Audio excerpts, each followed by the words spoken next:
Okay, so guys, we'll be starting our basic static analysis.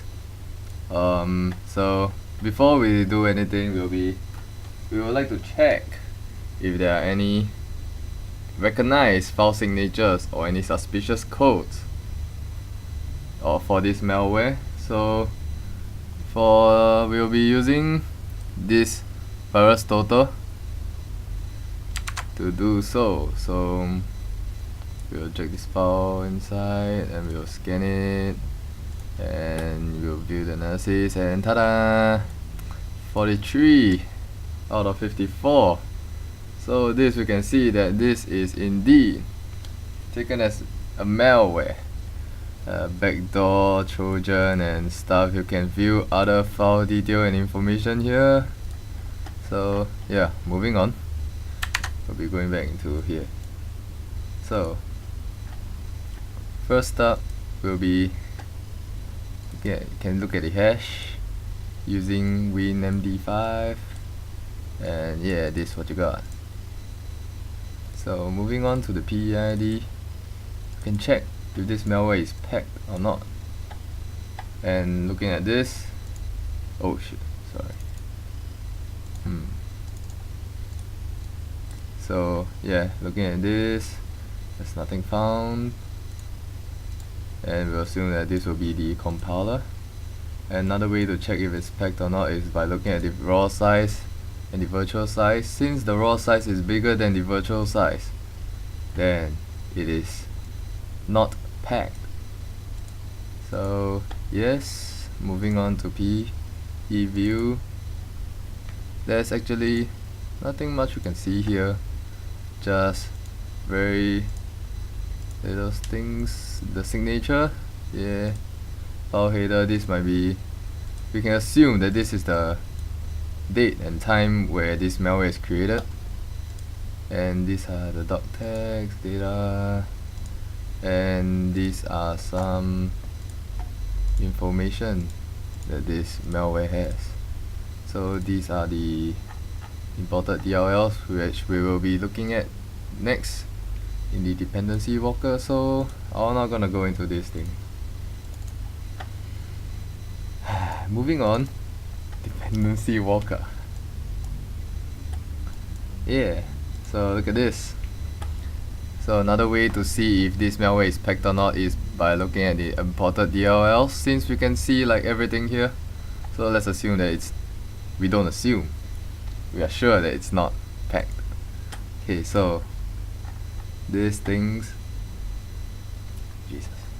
Alright, so let's see, you can see these are the imported functions for this particular DLL, the kernel 32. So looking at it, this will be create file A. We'll be creating or opening a file or an input-output device, and similarly for the mutex process and this semaphore. So scrolling down, we'll be looking for, there it is, look at this, debugger present. This, I assume that you'll be looking for, this malware will be checking for if a debugger is present, or if not, it will be doing some things to itself or the system or anything. So yeah, read file, sleep and terminate process. This might be what it does when a debugger is present, maybe, I'm not sure. So moving on, yeah, registry, I see that there are registry functions, so assume that it's trying to be persistent by changing registry keys. So yeah, moving on, this one, this will be trying to perform command line operations on a specific file. Yeah, so as you can see all this, and yeah, this shows that this malware might be trying to access the internet, and we can see what sort of websites this malware might be trying to access in the advanced static analysis or basic dynamic analysis. So yeah, let's close this and move on to bin tags. With this we can see some maybe important strings that might give us a little insight to what this malware might be trying to do. So scrolling down and see, these are probably some network indicators that we can assume. Moving on. Sorry. Yeah.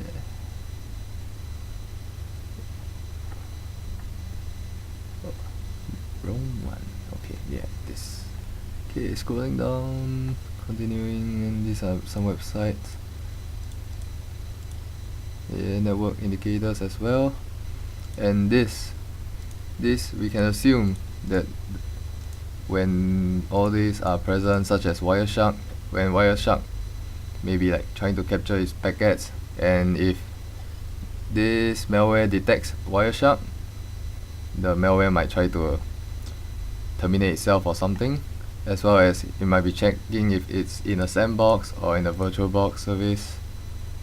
And yeah, so down, scrolling, and yeah, it might disconnect from the internet if you realize that Wireshark is trying to capture itself. So moving on, and yeah, we'll be able to see there it is, all these imported functions which we have seen just now, and we'll be going through more in the subsequent videos in basic dynamic and advanced static analysis. So yeah.